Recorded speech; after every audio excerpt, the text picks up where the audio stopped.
So we talked about promoting vocabulary outside of the school earlier in the presentation, and here we're just going to kind of go over some more ways to prompt vocabulary at home. First, we want to just provide a simple kid-friendly definition for a new word. We don't want to go into this elaborate explanation because the child will just stop listening.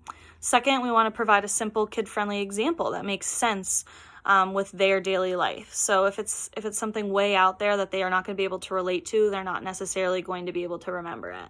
Third, encourage your child to develop their own example. Maybe you give an example and then you ask them to think of one as well. And lastly, keep your new words active within your house. So continue to use that word throughout the week and throughout your daily language so that it sticks with them. As we continue being in home for this learning environment, it's important as educators that we provide our families with the best ways to promote learning at home.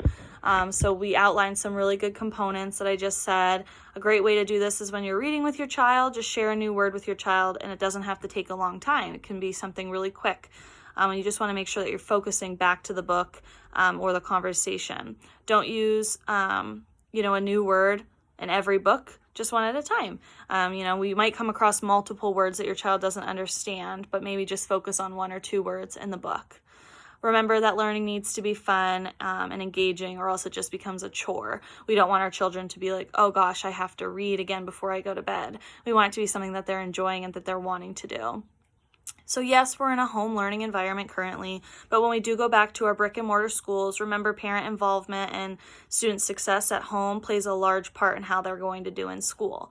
These steps to help parents promote vocabulary at home are beneficial to use even when we're back in a typical school environment and routine. So these are definitely things that you could use and send home kind of in your monthly newsletter at the beginning of the school year, and just to make sure that you're always offering parents suggestions of how they can help their children learn.